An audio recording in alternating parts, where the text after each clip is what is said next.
আসসালামু আলাইকুম, আমন্ত্রণ জানাচ্ছি মাই টিভি সংবাদে। নুসরাত জাহান মুন পুরো সংবাদ জুড়ে সাথে আছি। শুরুতেই জানিয়ে দিচ্ছি সংবাদ শিরোনাম। করোনায় মৃত্যু ও শনাক্ত কমলেও বেড়েছে সংক্রমণের হার। সীমান্ত এলাকার বাইরে ছড়ানোয় উদ্বিগ্ন বিশেষজ্ঞরা। ৩০ জুন পর্যন্ত স্কুল কলেজ ছুটি ঘোষণা। স্বাস্থ্য খাতে দুর্নীতিবাজদের বিরুদ্ধে ব্যবস্থা নেওয়ার ঘোষণা স্বাস্থ্যমন্ত্রী। চীনের সাথে টিকা চুক্তি সম্পন্ন, শীঘ্রই আরও সুসংবাদের আশা সচিবের। নির্বাচনের কারণে করোনা সংক্রমণ বাড়ার দাবি নাকচ সিএসসি। সব প্রার্থী সমান সুযোগ পাবে, আচরণবিধি লঙ্ঘন করলে কঠোর ব্যবস্থার হুঁশিয়ারি। করোনা মহামারীতে নানা কারণে বাড়ছে শিশু শ্রম। সময় মতো বন্ধের উদ্যোগ না নিলে সমাজে বাড়বে অবক্ষয়, মন্তব্য বিশ্লেষকদের।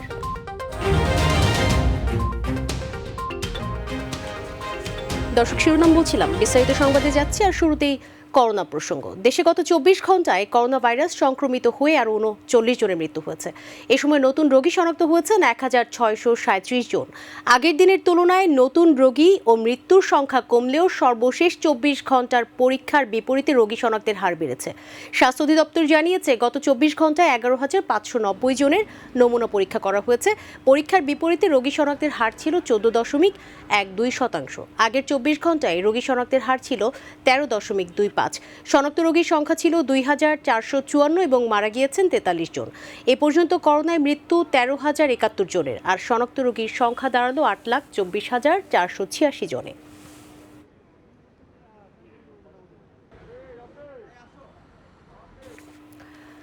দেশে আবারও বেড়েছে করোনা সংক্রমণ। রাজধানীর হাসপাতালগুলোতে নতুন রোগীর সংখ্যা দিন দিন বেড়েই চলেছে। বাড়ছে মৃত্যু। সীমান্ত ছাড়িয়ে আশপাশের জেলায় ছড়িয়ে পড়েছে করোনা সংক্রমণ। উদ্ভূত পরিস্থিতি মোকাবেলায় ব্যাপক টেস্ট ও কঠোরভাবে স্বাস্থ্যবিধি মানার পরামর্শ দিয়েছেন বিশেষজ্ঞরা। তারা বলছেন, অবহেলা করলে পরিস্থিতি খারাপ হওয়ার আশঙ্কা রয়েছে। এস এম আরিফের রিপোর্টে বিস্তারিত। রাজধানীর কুর্মিটোলা জেনারেল হাসপাতালে ২৪ ঘন্টায় নতুন ২৯ জন করোনা রোগী ভর্তি হয়েছে। আর ৩ দিনে নতুন ভর্তিগড় ২৩ থেকে ২৫ জন। অথচ কিছুদিন আগেও এই হাসপাতালে নতুন রোগী ভর্তি সংখ্যা নেমে এসেছিল শূন্যের কোঠায়। একটু জ্বর হয়েছিল, জ্বর ওষুধ দিছি, ওষুধ দেওয়ার ফলে দিয়ে এটা এক ডোজ খাইছে, খাওয়ার ফলে দিয়া মানে খুব একটা খারাপের দিকে। আমি জানুয়ারিতে একবার করোনা পজিটিভ ছিলাম, আবার আমার করোনা সিমটমগুলো ডেভেলপ করছে। আমি মনে করতেছি যে করোনা হতে পারে, এজন্য আমি টেস্ট করতে আসছি। আপনার পেপার পত্রিকা দেখছি যে বাড়ছে আর কি, এটা তো অবশ্যই একটা ভয়ের বিষয়। কেবল কুর্মিটোলা নয়, সব হাসপাতালেই নতুন করে বাড়ছে করোনা রোগীর সংখ্যা। একই সঙ্গে বাড়ছে মৃত্যুর ঘটনাও। ভারতীয় ডেল্টা ভ্যারিয়েন্ট শনাক্তের পর সীমান্তে হুহু করে বাড়ে আক্রান্তের সংখ্যা। ব্যাপক সংক্রমণের পিছনে নিজেদের অবহেলাকেই দুষছেন আইডিসিআর এর উপদেষ্টা। প্রথমে যে জেলাগুলোতে ছিল সেগুলো তো হয়তো স্থিতিশীল হওয়ার পরে পাশের জেলাতে বাড়ছে, সেটি আবার স্থিতিশীল হওয়ার পরে তার পাশে বাড়ছে। অর্থাৎ এটা এখন শুধুমাত্র সীমান্ত এলাকাতে সীমাবদ্ধ নেই। ছড়াবার সুযোগ যদি থাকে, যে কোনো ভ্যারিয়েন্ট, যে কোনো ভাইরাস দ্রুত ছড়াচ্ছে। ডেল্টা ভ্যারিয়েন্টের জন্যই ছড়িয়েছে, আমাদের কোনো দায় নেই এটা যদি বলে, তাহলে কিন্তু আমরা একটা আত্মপ্রতারণার মধ্যে যাব। সংক্রমণ নিয়ন্ত্রণে ব্যাপক পরীক্ষার পরামর্শ দেন ডাক্তার মুশতাক হোসেন। যে সমস্ত জেলাতে সংক্রমণটা অনেক বেশি, তার পার্শ্ববর্তী জেলাগুলোকে ইমিডিয়েটলি এই কাজে নামা দরকার, এবং যারা দূরবর্তী জেলা আছে তারা এখন থেকে ব্যবস্থা নেওয়া দরকার, যেন মানুষকে আমরা শনাক্ত করবার জন্য উদ্বুদ্ধ করতে পারি যে তোমরা টেস্ট করো। শনাক্ত রোগীকে চিকিৎসা এবং আইসোলেশন ব্যবস্থাপনায় নিয়ে আসতে হবে। ১, ২ হচ্ছে বাকিরা স্বাস্থ্যবিধি মেনে চলবেন। এই দুটো কাজ করবার জন্য জনগণকে সম্পৃক্ত করে জনগণের নেতা এবং প্রচুর স্বেচ্ছাসেবকদের কাজে লাগাতে হবে। এস এম আরিফ, মাই টিভি, ঢাকা। পরিকল্পনা থাকলেও করোনা ভাইরাস সংক্রমণের ঊর্ধ্ব গতিতে পিছু হটতে হলো সরকারকে, যার ফলে শিক্ষা প্রতিষ্ঠানের ছুটি আরও এক দফা বাড়ানো হয়েছে। শনিবার শিক্ষা মন্ত্রণালয়ের সংবাদ বিজ্ঞপ্তিতে মহামারী কালে চলমান ছুটি ৩০ জুন পর্যন্ত বাড়ানোর সিদ্ধান্ত ঘোষণা করেছে। ১৩ জুন সোমবার থেকে স্কুল কলেজ খোলার যে আশা শিক্ষামন্ত্রী করেছিলেন, এর মধ্য দিয়ে তা তিরোহিত হলো। বিজ্ঞপ্তিতে বলা হয়, কোভিড-১৯ সংক্রান্ত জাতীয় পরামর্শক কমিটির সাথে পরামর্শ করে দেশের মাধ্যমিক ও উচ্চ মাধ্যমিক পর্যায়ের সকল শিক্ষা প্রতিষ্ঠান এবং ইবতেদায়ী ও কওমি মাদ্রাসাগুলোর চলমান ছুটি ৩০ জুন পর্যন্ত বাড়ানো হয়েছে।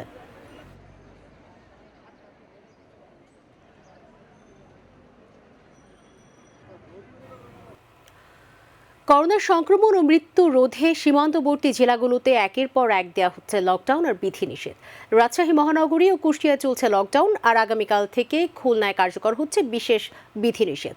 মাঠে কাজ করছে প্রশাসন, নির্দেশনা অমান্যকারীদের বিরুদ্ধে নেওয়া হচ্ছে ব্যবস্থা। প্রতিনিধিদের তথ্যচিত্রে নূর মোহাম্মদের রিপোর্ট। এক মাসে রাজশাহী মেডিকেল কলেজ হাসপাতালে মৃত্যু হয়েছে করোনা আক্রান্ত শতাধিক রোগীর, বাড়ছে আক্রান্তের সংখ্যাও। এ অবস্থায় রাজশাহী মহানগরীতে জারি করা হয় এক সপ্তাহের সর্বাত্মক লকডাউন। দ্বিতীয় দিনে সকাল থেকেই নগরীর বিভিন্ন সড়কে মানুষ ও যানবাহনের চলাচল তুলনামূলক কম দেখা যায়। বন্ধ রয়েছে দোকানপাট ও বিপণী বিতান। চলাচল নিয়ন্ত্রণে মহানগরীর প্রতিটি গুরুত্বপূর্ণ পয়েন্টে চেকপোস্ট বসিয়েছে পুলিশ। এদিকে সীমান্তবর্তী জেলা কুষ্টিয়ার পৌর এলাকায় চলছে 7 দিনের কঠোর বিধিনিষেধ। প্রথম দিনে পৌর এলাকায় সব ধরনের যান চলাচল বন্ধের পাশাপাশি খোলেনি ব্যবসা প্রতিষ্ঠান। যশোরে 7 দিনের লকডাউনের তৃতীয় দিনে পৌরসভার 13টি শাখা রোড বাঁশ দিয়ে বন্ধ করে দিয়েছে প্রশাসন। সেই সাথে শহরের প্রবেশ মুখের 10টি রাস্তার মোড়ে মোড়ে বসানো হয়েছে চেকপোস্ট। সাতক্ষীরায় দ্বিতীয় সপ্তাহের লকডাউনের প্রথম দিনে করোনা সংক্রমণের হার কিছুটা কমেছে, তবে হাসপাতালগুলোতে করোনা আক্রান্ত ও উপসর্গ নিয়ে ভর্তির সংখ্যা দিন দিন বেড়েই চলেছে। এ অবস্থায় করোনার লাগাম টানতে প্রশাসনকে কিছুটা কঠোর হতে দেখা গেছে। মোড়ে মোড়ে চলছে তল্লাশি, তবে হাটবাজারগুলোতে ভিড় আগের মতোই। নোয়াখালীতে আশঙ্কাজনক হারে করোনার সংক্রমণ বেড়ে যাওয়ায় গত এক সপ্তাহ বিশেষ লকডাউন দেয়া হলেও কমেনি করোনার সংক্রমণ, যে কারণে লকডাউন বাড়ানো হয়েছে আগামী 18 জুন পর্যন্ত। এবার অন্যান্য গণপরিবহনের সঙ্গে বন্ধ থাকবে সিএনজি ও ব্যাটারি চালিত অটোরিকশাও। বিভাগীয় শহর খুলনায় করোনার প্রকোপ বেড়ে যাওয়ায় 13 জুন থেকে পরবর্তী নির্দেশনা না দেওয়া পর্যন্ত ওষুধের দোকান ছাড়া সকাল 9টা থেকে বিকেল 5টা পর্যন্ত সকল দোকানপাট বন্ধ রাখার নির্দেশনা দিয়েছে জেলা প্রশাসন।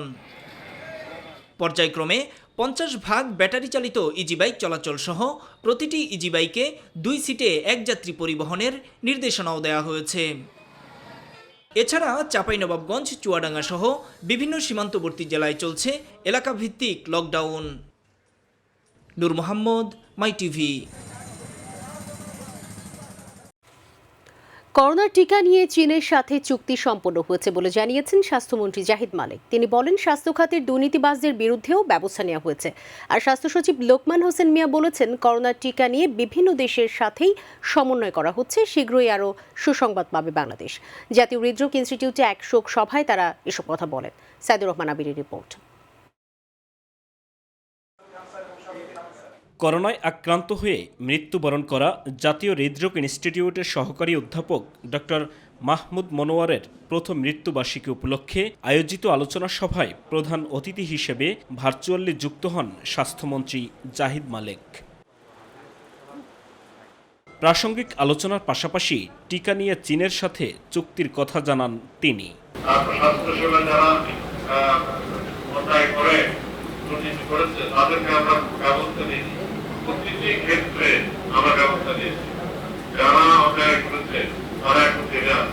স্বাস্থ্য খাতের দুর্নীতি প্রসঙ্গে কথা বলেন স্বাস্থ্যমন্ত্রী।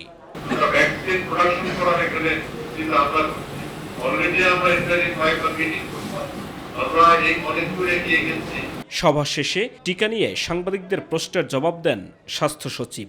আশা করি 13 তারিখের ভিতরে চীনের থেকে আরও 6 লক্ষ আসবে। কালকে দেখেছেন পররাষ্ট্রমন্ত্রী মহোদয় বলছেন এস্ট্রাজেনিকা প্রায় কোভ্যাক্স থেকে প্রায় 10 লক্ষ প্লাস আমরা পাবো। আরও পর্যায়ে আরও আমেরিকার সাথে যোগাযোগ রক্ষা করেছে। আমরা আশা করি অতি স্বল্পতম সময় আপনারা সুখবর পাবেন। চীন সহ রাশিয়া সকল দেশের সাথে আমাদের ক্লোজ লিয়াজও হচ্ছে। আমরা আশা করি খুব স্বল্প সময়ের ভিতরে আপনারা একটা স্বস্তি এবং সুসংবাদ আপনারা পাবেন বলে আমরা প্রত্যাশা করছি। চীনের সাথে চুক্তির বিষয়ে প্রশ্ন করা হলেও কোনো উত্তর দেননি সচিব লোকমান হোসেন মিয়া। চীনের সঙ্গে চুক্তি হয়েছে, দুইটা বিষয় নিয়ে একটু বলেন স্যার। রাশিয়া এবং চীনের ধন্যবাদ। সাইদুর রহমান আবির, মাই টিভি, ঢাকা। দলমত বিবেচনায় না নিয়ে নির্বাচনে সকল প্রার্থীর সমান সুযোগ নিশ্চিতের পাশাপাশি যারা আচরণবিধি লঙ্ঘন করবে তাদের বিরুদ্ধে কঠোর ব্যবস্থা নেওয়ার হুঁশিয়ারি দিয়েছেন প্রধান নির্বাচন কমিশনার KM নুরুল হুদা। সকালে বরিশাল সার্কিট হাউসে আসন্ন পৌরসভা ও ইউনিয়ন পরিষদ নির্বাচনকে সামনে রেখে মাঠ পর্যায়ের নির্বাচন সংশ্লিষ্টদের সাথে বৈঠকে প্রধান নির্বাচন কমিশনার এই হুঁশিয়ারি দেন। সভায় আসন্ন ইউনিয়ন পরিষদ নির্বাচনে বরিশালে বিশৃঙ্খলার শঙ্কা প্রকাশ করেন মাঠ পর্যায়ের নির্বাচন কর্মকর্তারা। পরিস্থিতি সামলাতে প্রত্যেক ইউনিয়নে একজন করে ম্যাজিস্ট্রেট চেয়েছেন তারা। সিএসি জানান, স্বাস্থ্য মন্ত্রণালয়ের অনুরোধে বিভিন্ন এলাকায় নির্বাচন স্থগিত করলেও বরিশাল সহ যেসব এলাকায় করোনা সংক্রমণ কম সে রকমের 208টি স্থানীয় সরকারি নির্বাচন 21 জুন নির্ধারিত সময়ে অনুষ্ঠিত হবে। নির্বাচন আচরণ বিধি পরিপন্থী কোনো কাজ যদি কেউ করে, আমাদের ব্যাপক সংখ্যক ম্যাজিস্ট্রেট নিয়োগ থাকবে, ব্যাপক সংখ্যক আইনশৃঙ্খলা বাহিনীর বিভিন্ন পর্যায়ের সদস্য নিয়োজিত থাকবেন। তারা সেগুলো কঠোরভাবে নিয়ন্ত্রণ করবেন। 100টা কারণ, তার মধ্যে হয়তো একটা কারণ হতে পারে নির্বাচন, কিন্তু নির্বাচনে একমাত্র কারণ করোনার সম্প্রসারণে এটা একেবারে প্রতিষ্ঠিত সত্য কথা নয়। বন্ধ থাকে না, নির্বাচনের গুরুত্ব আলাদা, করোনার চেয়ে বেশি। ঢাকা 14 সংসদীয় আসনে আগা খান মিন্টু, সিলেট 3 আসনে হাবিবুর রহমান ও কুমিল্লা 5 আসনের উপনির্বাচনে আওয়ামী লীগের মনোনয়ন পেয়েছেন আবুল হাশেম খান। সকালে গণভবনে অনুষ্ঠিত আওয়ামী লীগের সংসদীয় বোর্ডের সভায় এই মনোনয়ন চূড়ান্ত করা হয়। সভায় সভাপতিত্ব করেছেন আওয়ামী লীগ সভাপতি প্রধানমন্ত্রী শেখ হাসিনা। ঢাকা 14 আসনের এমপি আসলামুল হক, কুমিল্লা 5 আসনের অ্যাডভোকেট আব্দুল মতিন খসরু ও সিলেট 3 আসনে মাহমুদুজ্জামান চৌধুরী মারা যাওয়ায় আসনগুলো শূন্য হয়। নির্বাচন কমিশনের তফসিল অনুযায়ী 28 জুলাই অনুষ্ঠিত হবে এই 3 শূন্য আসনের উপনির্বাচন।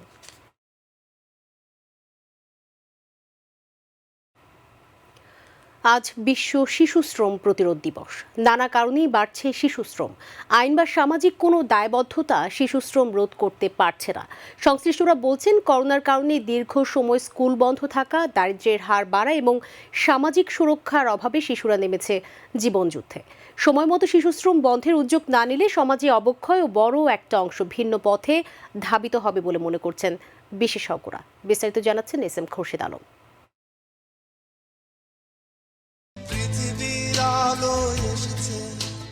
আজ যে শিশু, তার উপরে দেশ ও জাতির ভবিষ্যৎ। নবীন এই প্রজন্মের হাতেই একদিন থাকবে বাংলাদেশ। তাদের জীবন নিরাপদ ও নির্ভয় করার দায়িত্ব রাষ্ট্রের।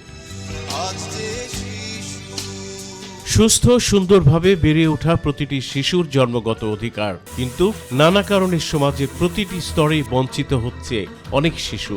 অবহেলা আর অনাদরে অনেকেই হারিয়ে ফেলেছে জীবনের গতিপথ। জীবন জীবিকার কারণে অনেক শিশুকে বেছে নিতে হয়েছে প্রাপ্তবয়স্কদের কাজ, গুনতে হচ্ছে শ্রমঘণ্টা। তুমি গাড়ি চালাতে আসছো কেন? আমার আব্বু দুইটা বিয়ে করছে লেগে। আমার আব্বু মারা গেছে, আমাদের কাজ ছাড়া কোনো উপায় নেই। কাজ করি হোটেলের, হোন্ডার গ্যারেজে কাজ করি, ইঞ্জিন খুলি, এই ট্যাঙ্কি সিট ট্যাঙ্কি খুলি, এই আউটের কাম করি। আমি কাম শিখতেছি। রাস্তায় আমার সঙ্গে ঝগড়া মাগ ধরে কাম দিচ্ছে। ওই আব্বুর অসুখ তো অনেক রে, ওখানে রেন দিতে পারে না। ছোট বড় কেউ কাজ করে না, কাজ করতে মজাও লাগে না, বুঝলেন না স্যার? আমার পেটের বাবু আমি আইছি, এছাড়া আসতাম না। শিশু শ্রম কোনোভাবেই গ্রহণযোগ্য নয় মন্তব্য করে মানবাধিকার কমিশনের সাবেক চেয়ারম্যান অধ্যাপক ডক্টর মিজানুর রহমান বলেন, মানবাধিকার দৃষ্টিতে শিশু শ্রম থাকারই কথা নয়। শিশু শ্রম কোনো অবস্থাতেই গ্রহণযোগ্য নয়। আমরা দীর্ঘকাল যাবৎ শিশু শ্রমের বিরুদ্ধে আমরা উচ্চকিত এবং এটি নির্মূলের জন্য সরকারের কাছে আমরা বারংবার আবেদন করেছি। পারিবারিক সচ্ছলতা ফিরিয়ে আনা ও অভিভাবকদের কর্মসংস্থানের ব্যবস্থা করা সহ সামাজিক সেবা বৃদ্ধি করতে না পারলে শিশু শ্রম বাড়বে বলে মনে করেন সমাজবিজ্ঞানী তৌহিদুল হক। পরিবারের অর্থনৈতিক সংকট যখন তৈরি হয় অথবা যতটুকু অর্থ উপার্জিত হয়, সেই উপার্জিত অর্থ দিয়ে যখন সেই পরিবার পরিচালনা করা সম্ভব হয় না, তখন পরিবারের এই শিশুরা কাজে নিয়োজিত হয়। রাষ্ট্রকেই এর দায়িত্ব নিতে হবে উল্লেখ করে ডক্টর মিজানুর রহমান বলেন, যারা শিশু শ্রমকে কাজে লাগাচ্ছেন তাদের বিরুদ্ধে ব্যবস্থা নেওয়া উচিত। আমার মনে হয় রাষ্ট্রের অন্যতম দায়িত্ব হওয়া উচিত যে কোনোভাবেই যেন এই অতিমারির সুযোগে শিশু শ্রমটা কোনোভাবেই যেন ব্যাপ্তি লাভ করতে না পারে, এবং যারা শিশু শ্রমের দ্বারস্থ হচ্ছেন তাদেরকে নিরুৎসাহিত করা এবং প্রয়োজন বোধে তাদের বিরুদ্ধে আইনানুগ ব্যবস্থা গ্রহণ করা। আজকের সুন্দর পৃথিবী আগামী দিনেও সুন্দর হয়ে ধরা দিক প্রতিটি শিশুর কাছে। পৃথিবী হোক তাদের বাসযোগ্য, এই প্রত্যাশা সকলের। এস.এম. খুরশেদ আলম, মাই টিভি, ঢাকা। ক্ষমতা ফিরে পাওয়ার মোহে বিএনপি এখন মিথ্যাচার ও ষড়যন্ত্রের পথ বেছে নিয়েছে বলে মন্তব্য করেছেন আওয়ামী লীগের সাধারণ সম্পাদক ওবায়দুল কাদের। নিজ বাসভবন থেকে দেয়া ভিডিও বার্তায় তিনি বলেন, দলটি একের পর এক গণতান্ত্রিক প্রতিষ্ঠানগুলোকে বিতর্কিত করে সরকার এবং দেশের ইমেজকে নষ্ট করেছে। বিএনপি সর্বদাই সাম্প্রদায়িকতার পৃষ্ঠপোষক উল্লেখ করে দলটি এখন পথহারা পথিকের মতো দিশেহারা বলে জানান ওবায়দুল কাদের। বিএনপি একের পর এক প্রতিষ্ঠানগুলোকে বিতর্কিত করছে। তাদের বিজয়ের গ্যারান্টি দিলে নির্বাচন কমিশন তাদের ভাষায় নিরপেক্ষ হবে, তাদের পক্ষে রায় দিলেই বিচার বিভাগ স্বাধীন, তাদের নেতাদের অপরাধ ও দুর্নীতির বিচার না করলে দুদক ভালো। আসলে বিএনপি নিজেরাই গণতান্ত্রিক প্রতিষ্ঠানগুলোকে প্রশ্নবিদ্ধ করছে পরিকল্পিতভাবে। তাদের অপপ্রচার শুধু সরকারের নয়, দেশের ইমেজও নষ্ট করছে। ক্ষমতা পাগল বিএনপি এখন দিক বিদিক শূন্য, তারা পথহারা পথিকের মতো দিশেহারা। সরকার পতনের আন্দোলন শুরুর আগে দলের বিভেদ দূর করার আহ্বান জানিয়েছেন বিএনপি মহাসচিব মির্জা ফখরুল ইসলাম আলমগীর। দুপুরে এক ভার্চুয়াল আলোচনা সভায় তিনি বলেন, আওয়ামী লীগ কি করছে করুক, জনগণের কাছে তাদের অন্যায় টিকে থাকতে পারবে না। জনগণের উত্তাল আন্দোলনে তারা ভেসে যাবে। মির্জা ফখরুল বলেন, দেশনেত্রী খালেদা জিয়াকে মুক্তির আন্দোলন দিয়েই শুরু করতে হবে গণতন্ত্রের মুক্তির আন্দোলন। দুর্ভাগ্য আমাদের, আমরা জিয়াউর রহমানের দল করি এবং খালেদা জিয়ার দল করি, যখন দল নিজেরা তৈরি করতে যাই তখন খালি গ্রুপিং করি। আমার লোককে এটা খোঁজা যাবে না। আপনাকে জিয়াউর রহমানের লোক খুঁজতে হবে, খালেদা জিয়ার লোক খুঁজতে হবে। এটা যদি না করতে পারেন, আমি আপনাদের নিশ্চয় করে বলতে পারি আমাদের কোনো ভবিষ্যৎ নেই। এই যে অনেকে ভবিষ্যতের কথা বলেন না, ভবিষ্যৎ থাকবে তখনই যখন আপনি সবাইকে নিয়ে একসাথে নামতে পারবেন। করোনা ভাইরাসের কারণে এবারও বাংলাদেশ থেকে কেউ হজে যেতে পারছেন না। শনিবার আরব নিউজের প্রতিবেদনে বলা হয়েছে, সৌদিতে করোনা বিধিনিষেধের কারণে এবারও বিদেশিরা হজে যাওয়ার সুযোগ পাচ্ছেন না। সৌদি সরকার এবারও শুধু তাদের নাগরিক এবং দেশটিতে বসবাসরতদের হজ করার সুযোগ দেবে। সর্বমোট 60,000 ব্যক্তি হজ করতে পারবেন। সৌদি সরকার জানিয়েছে, এই সিদ্ধান্ত নেওয়া হয়েছে যেন স্বাস্থ্যবিধি অনুসরণ করে হজ আয়োজন করা সম্ভব হয়। হজ করতে ইচ্ছুক ব্যক্তিদের দুরারোগ্য কোনো অসুখ থাকা যাবে না। তাদের বয়স হতে হবে 18 থেকে 65 বছরের মধ্যে। হজ করতে ব্যক্তিদের করোনা টিকার 2টি ডোজই নেওয়া থাকতে হবে অথবা 1 ডোজ নেওয়ার পর অন্তত 14 দিন পার হতে হবে। আর করোনা সংক্রমণ থেকে সেরে ওঠার পর যারা টিকা নিয়েছেন তারা হজ করার সুযোগ পাবেন। জুলাইয়ের মাঝামাঝিতে হজ পালন শুরু হবে। চট্টগ্রাম মোংলা পায়রা সমুদ্র বন্দর ও কক্সবাজারে 3 নম্বর স্থানীয় সতর্ক সংকেত দেওয়া হয়েছে। আবহাওয়া অফিস বলছে, উত্তর পশ্চিম বঙ্গোপসাগর ও নিকটবর্তী বাংলাদেশের উপকূলীয় এলাকায় একটি লঘুচাপ বিরাজ করছে। এসবের কারণে আগামী 3 দিন দেশের বিভিন্ন জায়গায় মাঝারি থেকে ভারী বৃষ্টিপাত হতে পারে। উত্তর বঙ্গোপসাগরে অবস্থানরত মাছ ধরার নৌকা ও ট্রলারগুলোকে পরবর্তী নির্দেশ না দেওয়া পর্যন্ত উপকূলের কাছে এসে সাবধানে চলাচল করতে বলা হয়েছে। আবহাওয়াবিদ বজলুর রশিদ জানিয়েছেন, লঘুচাপের প্রভাবে উত্তর বঙ্গোপসাগর ও নিকটবর্তী বাংলাদেশের উপকূলীয় এলাকায় গভীর সঞ্চারণশীল মেঘমালা তৈরি হয়েছে, যার ফলে সমুদ্রসমূহ উত্তর বঙ্গোপসাগর ও নিকটবর্তী এলাকার উপর দিয়ে ঝোড়ো হাওয়া বয়ে যেতে পারে। উত্তর পশ্চিম বঙ্গোপসাগর এটা বিরাজ করছে এবং এর প্রভাবে সাগর কিছুটা উত্তাল রয়েছে। এই জন্যে আজ সকাল 10টায় সাগরের 4টা সমুদ্র বন্দরকে আমরা 3 নম্বর স্থানীয় সতর্ক সংকেত দেখে যেতে বলেছি, যাতে মাছ ধরা ছোটো ছোটো নৌকা ট্রলার সাবধানে উপকূলের কাছাকাছি থেকে চলাচল করে। ময়মনসিংহে নারী পাচারকারী চক্রের 2 সদস্যকে গ্রেফতার করেছে র্যাব 14। আটককৃতদের কাছ থেকে 2,24,000 টাকা সহ স্বর্ণালংকার উদ্ধার করা হয়েছে।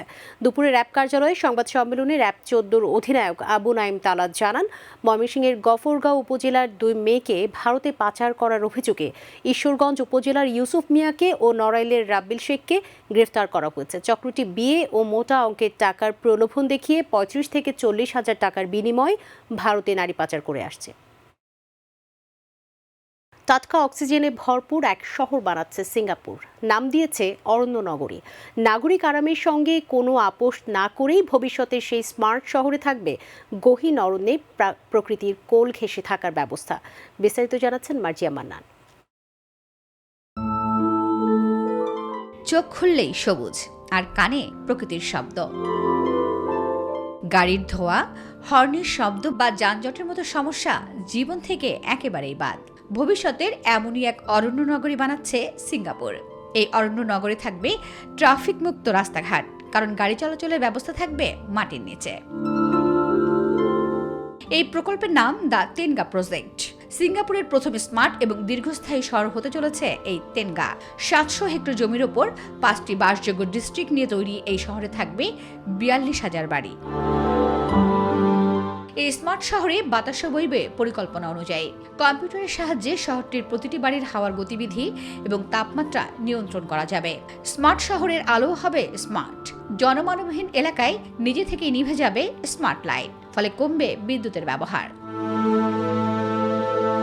দূষণ প্রতিরোধে স্বয়ংক্রিয় বর্জ্য সংগ্রহের ব্যবস্থায় প্রতিটি বাড়ি থেকে বর্জ্য সংগ্রহ হয়ে বিশেষ প্রক্রিয়ায় পাঠিয়ে দেওয়া হবে মাটির নিচে। এই নগরীর মাঝ বরাবর থাকবে 100 মিটার চওড়া বনভাগ, যা শহরের এক প্রান্তে থাকা জলাধারকে জুড়বে অন্য প্রান্তের প্রকৃতি সংরক্ষণ ক্ষেত্রের সঙ্গে। এই বনভাগে থাকবে বন্যপ্রাণী সংরক্ষণের ব্যবস্থা সহ নাগরিকদের প্রমোদ ভ্রমণের ব্যবস্থাও। তবে অরণ্যপ্রেমীদের মতে অরণ্য ধ্বংস করে আধুনিক সুযোগ সুবিধার যে ব্যবস্থা এই শহরে থাকবে তাতে খরচ হবে প্রচুর। সাধারণ নাগরিকদের পক্ষে সেই খরচের নাগাল পাওয়া অসম্ভব। মার্জিয়া মান্নান, মাই টিভি। দর্শক, সঙ্গে থাকার জন্য অসংখ্য ধন্যবাদ। করোনার সংক্রমণ রোধে সবাই সতর্ক থাকুন, স্বাস্থ্যবিধি মেনে চলুন। আল্লাহ হাফিজ।